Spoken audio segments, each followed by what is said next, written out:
Welcome to Dirree Barnootaa YouTube channel. I'm Naol Tesfaye from Finfinnee University. Baga nagaan gara YouTube channel Dirree Barnootaa dhuftanii ani Naol Tesfayeedha University Finfinnee irraa. Koorsii Introduction to Management jedhu chapter 1 dha kaasee egaa chapter 4 tti chapter 4 part 4 tti upload kan isiniif goonedha. Amma chapter 4 part 5 yookaan part dhumaadha kan waliin ilaallu jechuudha. Isaan dura warri YouTube channel Dirree Barnootaadhaaf haarawaa taatan YouTube channel Dirree Barnootaa subscribe gochuu akkasumas immoo hiriyoota keessaniif qooduu hin dagatinaadha. Warri YouTube channel Dirree Barnootaadhaaf maatii turtanillee amma chapter 4 partii dhumaa kan wal ilaallu jechuudha gabaabsinee viidiyoo gabaabaadhaan. Akkuma yaadattan chapter 4 waa'ee organizing as management function kan jedhu haga partii yookaas haga afurii tutorialii jiru kan biraan geenyedha. Amma kan wal ilaallu span of management. Under this tutorial we're going to see the span of management, the meaning of span of management, and we will go to see how we can divide the span of management.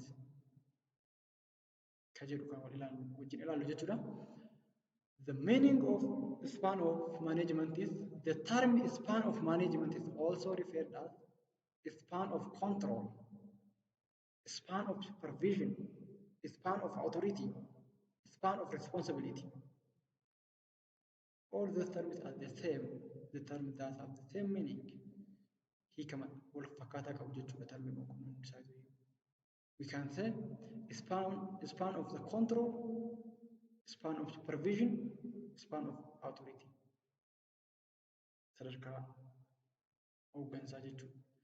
Span of management refers a number of subordinates who report directly to the manager. Hoogganaan tokkoof nama meeqa subordinate yookaan immoo isa jalatti kan report isaa godhan kan isaaf waan hojjetan baasan, or a number of subordinates who will directly supervised by a manager. The number of employees that under one management kana jechuudha. Nama meeqa management tokko jala kan jiru, hooggansa tokko jala kan jiran kan jennu kan ilaallu jechuudha asirratti. This is vary from one situation to another. Situation tokko keessa situation biraatti garagara. There is no magical number of span of control, or there is no magical number of span of authority, span of responsibility. Magical there are various factors affecting the span of management based on the number of subordinates who should report to the manager, the number of subordinates that a supervisor should be supervised. Supervisor tokko kan inni hoogganu wantoota garaagaraa irratti kan hundaa'u jechuudha. Those things may be a wide span of management, narrow span of management. And we see when we say span is a narrow span of management, wide span of management. Kan jedhu kan ilaallu jechuudha. Tutorial kan jalatti. The span of management, narrow span of management, this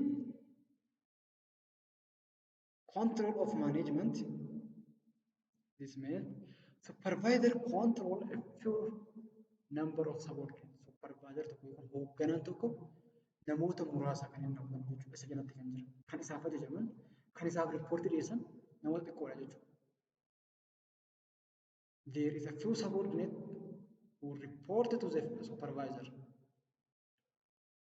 When there is a narrow span of management in organization,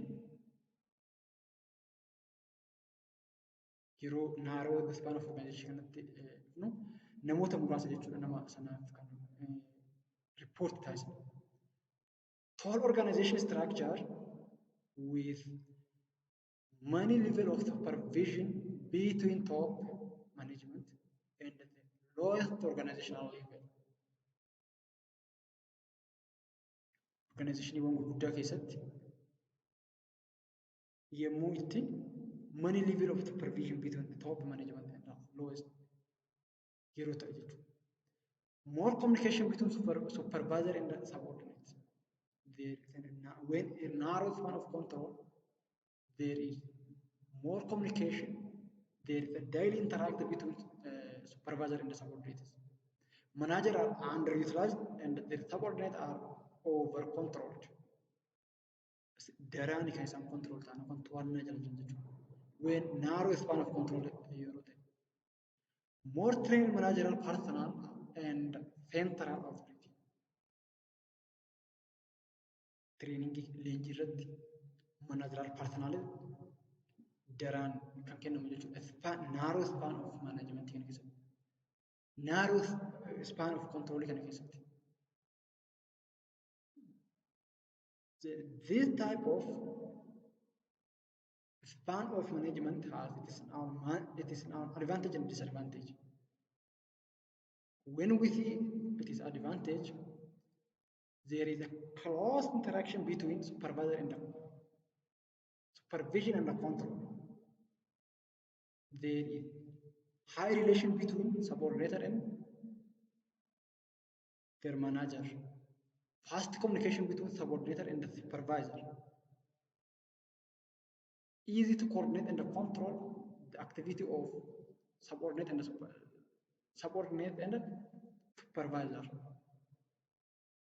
Disadvantage dhibba mataa isaas qaba.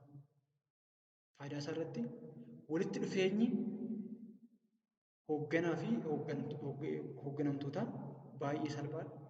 Communication isaan taasisan daraan salphaadha. Kan very easy to coordinate and control. Gurmeessuu fi to'achuudhaaf salphaadha jechuudha gaafa narrow span of control kan ta'e. Disadvantage mataa isaa qaba akkasumas. Supervisor tend to get too involved with subordinate work. Subordinate isaan akka freedom hin arganne taasisa. The problem is setting more training managerial problem. Excessive distance between lowest level and the top level. This kills initiative for top level position. Aangoo olaanaadhaaf akka isaan fedhii hin qabaanne fedhii isaanii ajjeesa jechuudha. High cost due to the money level. This is the disadvantage of narrow span control or narrow span of management. The other span of management is wide span management. Wide span management is a type of span of management when many subordinates report to the supervisor or supervisor many subordinator.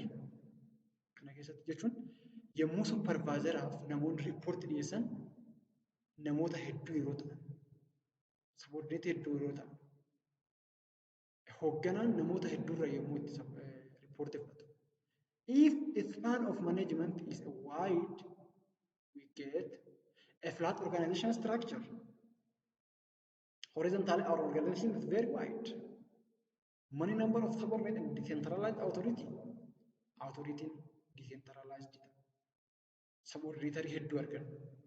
Akkasumas, many manager are overtrained and subordinate receive little guidance, control.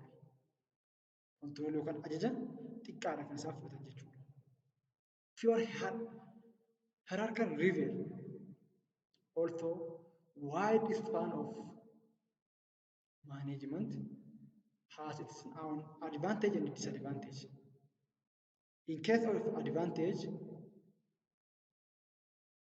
superiors are forced to delegate because there is a decentralization of authority between a number of subordinates. It initiates the development of clear policy. Policy clarity tokko kan uumamni dambiin ifa ta'e tokko akka jiraatu taasisa.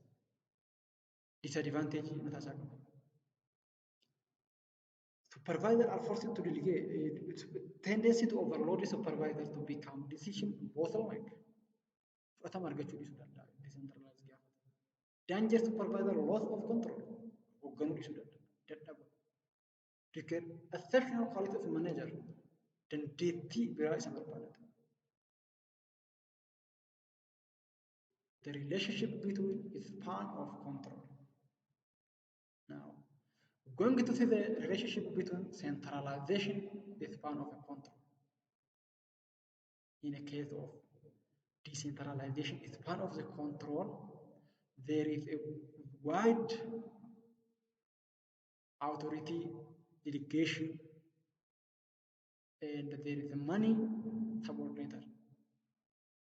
Now, in a case of centralization, the company philosophy of centralization or decentralization in a decision-making company for a span of control.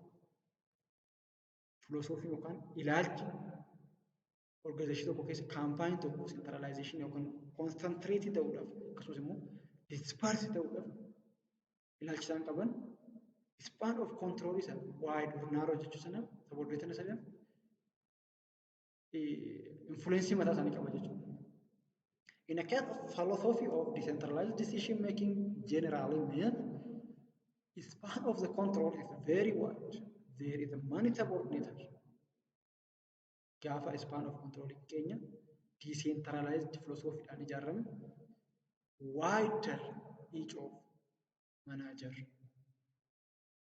This is because decision making is forced to down to the subordinate, thus filling up manager commitment.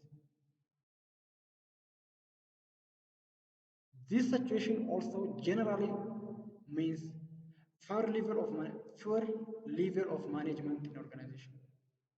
There is dispersed, there is decentralized span of control, span of philosophy. Conversely, or in opposite way, in a philosophy of centralized decision making should result in a narrow span of control and more level of management. By a span of control level of management in the if it is the philosophy of a company have a manager to make majority of decision, the manager will closely supervise their subordinate and the delegate lead. Officer of kan hoogganu jechuudha. Iddoo baay'ee iddoo muraasa delegate kan godhu kan mul'u kan inni dabarsu aangoo qabu. Contract with the subordinate should increase in a number of the length, thus narrowing the span of control.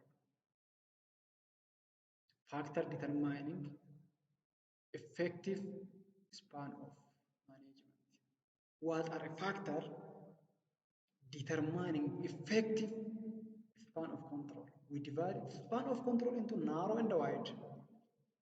What are affect or determine in order to categorize span of control into narrow and wide? The principle of span of management states that there is no any specific number of subordinates to be supervised by specific content. Namni haga kana hooggana tokko jalatti haa bulu kan jedhu hin jiru. Rather, it is stated there is a factor that affects span of control. Garuu span of control kan narrow, wide jennee qooduudhaaf wantoota determine godhatu jira malee there is no specific number of subordinates. From the factor that affects the span of control, ability to manager personality, ability to subordinate. Those are factors that affect the span of the control, ability to subordinate, motivation and the commitment. In a case of ability of a manager, the ability of manager or supervisor who is responsible for the supervising subordinate affect the span of management. If the manager is well trained and highly capable, receive assistance in performing his or supervisory activity, does not have any additional non-supervisory activity. Therefore, gahaa yoo ta'e, dandeettii gahaa yoo qabaate, subordinate biraa dabaluu hin barbaadu. Gaafa sana namoota biraa dabaluu hin barbaanne, we tend to narrow span of management. This is one factor determining the effective span of management. Manager personality. If a manager strongly need to share a power, they prefer a wider span of control. Kana jechuun ilaalcha nama sanaa yoo inni aangoo sana dabarsuu barbaada ta'e, nama isa gargaaru yoo barbaada ta'e, if he need to delegate his power, he tend to make large span of control. Span of control guddaan qabu ta'uu taasisa. Some stronger develop repetition to empire builder to attempt increase their span. Kun immoo manager tokko immoo delegate power godhanii yookaan immoo share sana power sana godhanii power guddaa ijaaruu barbaadu. Ability to subordinate. The amount of training experience namoota dandeettii namoota core karisan jechuudha namoota aangoo sana span itti gochuu barbaadan. If they are not well trained, if they have no ability, experience, we don't delegate our power to those person. Further, we forward to cover that authority by ourselves. Okay, ani manager ta'ee yoo jiraate, subordinating yoo jiraatan, subordinating yoo sun iddoo sana training hin qabne yoo ta'e, experience yoo hin qabne ta'e, rather I transfer my authority to those untrained person for a person who has no experience, I forward to cover that place by myself. Ofii kiyyaa cover gochuun filadha jechuudha. Motivation and commitment. Motivated employees are initiated and responsibility, utilize and develop their skill committed to their jobs. Hojii isaaniitti namni motivationii fi kutannoo qabu, namni onnataa fi kutataa ta'e hojii isaa kan fedhu responsibility isaa utilize godhu. Kuni span of management keessatti which type of span of motivation span of management nuti itti dhufnu keessatti gahee mataa isaanii qaba jechuudha. Need for autonomy. Subordinate with high need of autonomy prepare to make decision by themselves for wider span. Kana jechuun autonomy aangoo isaan barbaada. Yoo subordinating aangoo barbaadan wideriitu dhufu jechuudha. Because my subordinate also need lead one authority. In that case, he or she have to lead some authority. Work, type of work. Gosa hojii jechuun span of authority baasuudhaaf gosni hojii murteessadha. The other thing is geographic dispersion of the subordinate. Haala isaan irratti argaman jechuudha geographical. Normally, there is a inverse relationship between manager span of control and the geographic dispersion of his or her subordinate. For example, cell manager whose cell people are scattered over the wide geographical region cannot supervise many subordinates. Kan jechuun cell manager tokko cell manager yookaan immoo namoota seelii hojjetan, seelsii irratti hojjetan yookaan gabaa irratti hojjetan namoota hedduu iddoo hedduutti manaaj gochuu danda'u. Gaafa kana wide jechuudha. Wide span of control. Namoota biraa dabalata waan ta'eef. Availability of information and the control of system, level of management.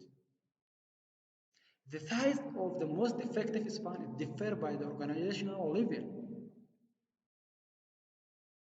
At top level management, the span is wide because the communication and the conceptual skill that the top level manager has, the nature of their work with the deal with general broad policy control rather than direct supervision.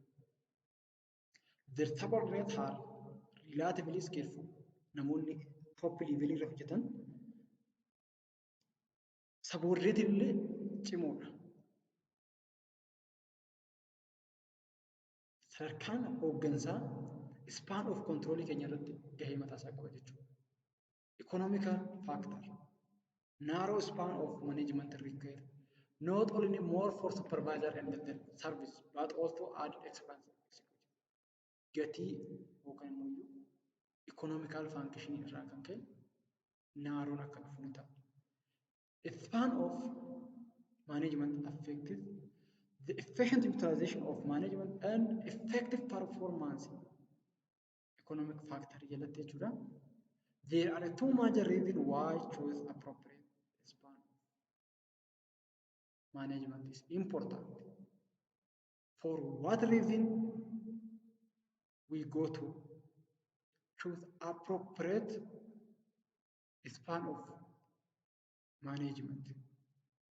For what reason we choose narrow span of management? For what reason we choose wide span of management?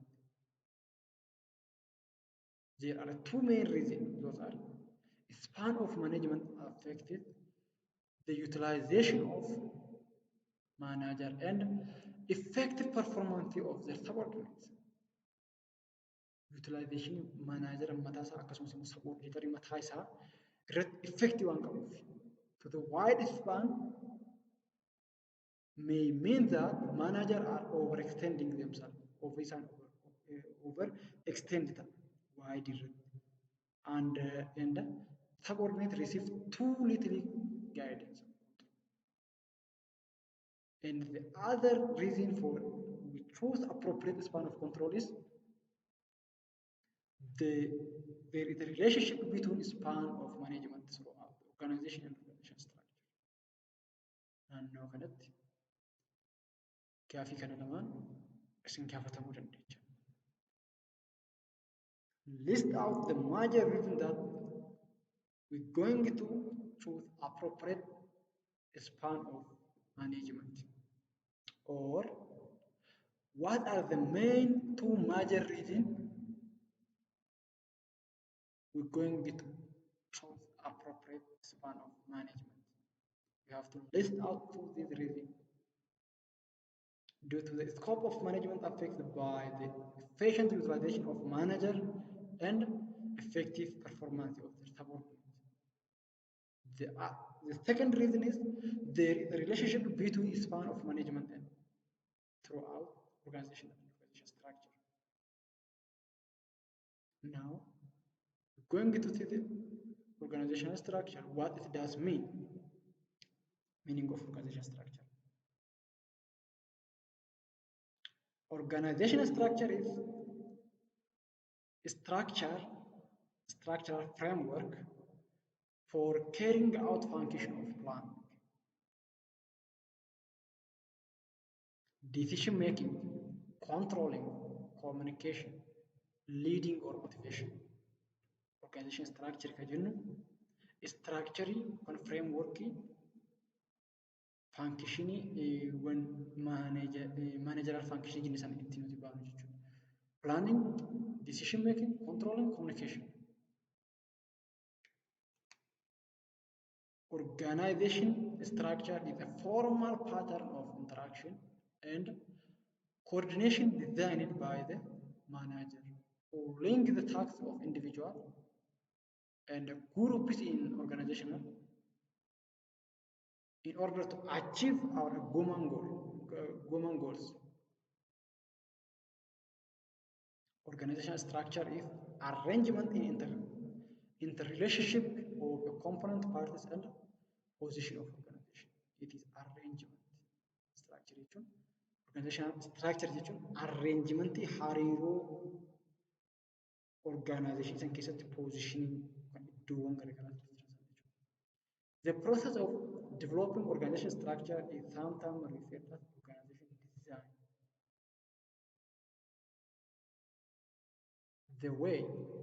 The process we develop organization structure is sometimes referred or called as organization design. The formal structure of organization is two-dimensional. Structure organization tokko formally kara gurguddoo lama jechuudha. Though organization structure is formally horizontal dimension and vertical dimension. Horizontal dimension, there is a structure of organization with a same activity, with a same level. Vertical dimension of structure of organization with a hierarchical level based on a level of manager, level of skill.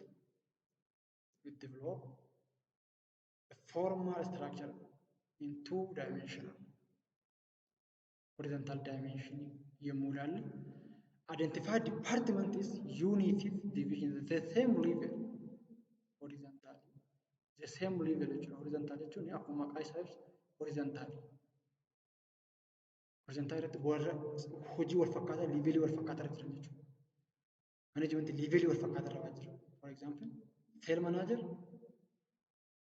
production manager, isaan kunniin the same level irra warra jiran kana jechuudha. Vertical dimension refers the authority relationship between subordinator and supervisor and subordinator.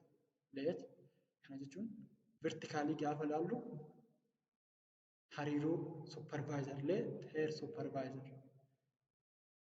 And at the top level there is subordinate. Subordinate jiru jechuudha asitti. Hariiroo vertically jiru kana. The supervisor and the subordination are different by the level of management. There is skill. Here we use vertical dimension structure, organizational structure. Organizational chart. What is organizational chart? Organizational chart means through which depict the organizational structure. Organizational structure is an acronym. We formally categorize organizational dimension into two. Organizational chart is a way we express or depict the organizational structure. Organizational chart is diagram that depicts or express or reflect the broad outline of the organizational structure. Organizational structure is an acronym. It shows the flow of authority, responsibility, communication among the various departments which are located at a different level of hierarchy. Iddoowwan garaagaraa sanatti akkaataa daddarbiinsa aangoo, flow of authority, responsibility, communication among the various departments which are located at a different level of hierarchy. Sadarkaawwan garaagaraa kun gulantaawwan garaagaraa irra ka jiran akkaataa daddarbiinsa itti gaafatamummaa communication aangooti jechuudha kan inni ibsu. This is all about the meaning of organizational chart. Organizational chart is very detailed, but they typically show the visual form of various major position or department in organization. The way they various position are grouped into specific unit reporting relationship from the lower to higher. Akkaataa lower irraa gara higher itti organized kan inni ibsu. Types of organizational chart can tell us, or organizational chart reflect or give detail us who report to whom. Eenyutu eenyudhaaf ergamu. Eenyutu eenyudhaaf waan kana dabarsa? Chain of a command. Akkaataa itti ergaan darbu, akkaataa itti ajajni darbu agarsiisa jechuudha. Number of managerial level, how many subordinates work or for each manager or span of control. Subordinates meeqatu manager tokkoof hojjechaa jira. How many subordinates report to one each manager. Nama meeqatu managerota jiran kanaaf nama meeqa kan report godhu.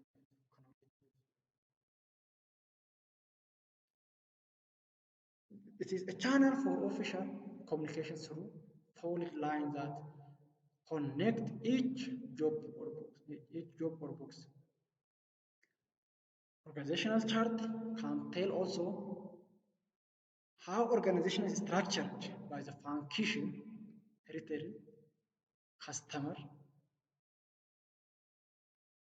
akkaataa inni itti structured ta'e functional jedhamu, territory jedhamu, customer based kana nuti hima jechuudha. The other thing is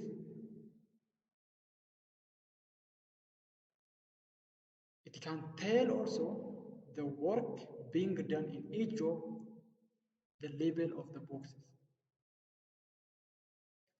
How the present organization is, if the date is on the chart, akkaataa qoodinsa, deemsa yookaan daddarbinsa diagrammatically when we see it, here there is a president. Under the president there is a vice president. Vice president for marketing.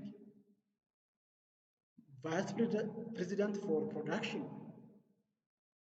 Also, under the vice president for marketing, there is general manager of sales, general manager for advertising, for general manager for research. Under the general manager of sales, there is a division of sales manager, division of sales managers. Also, under the general manager of research, manager product research, manager consumer research. Also, under the vice president of production, there is general manufacturing manager, general manager of quality control. Under the quality control, there is also operational manager, manufacturing manager, manager of shipping. Look it. Kana akkaataa itti, this is it. Organizational chart that tell who subordinate to who, eenyutu subordinate kanaati. Who tell the report to the manager, or it explains the span of controls. In addition to the chart, the troubleshooting tool is also explain the way subordinate tell to the report to their manager. It can help manager to locate duplication and conflict as a result of awkward arrangement. That the chart does not show the degree of authority, the informal communication channel, or gratify the information relationship. Communication channel yookaan karaalee itti wal hamiin itti jiraatu karaa ittiin baru jechuudha. Egaa relation to management chapter 4 partii isa dhumaa kana yoo jenne gahaadha. Chapter itti aanu chapter 5 yeroo gabaabaa keessatti upload isiniif goona. Viidiyoo keenya ilaaluu keessaniif galatoomaadha. Hiriyoota keessaniifis qoodadha. Dirree barnootaa afaan haasaa fudhannoon keenya keessan afaan keenyan yaa barannu walaa barsiisnu wanta beeknurra galatooma.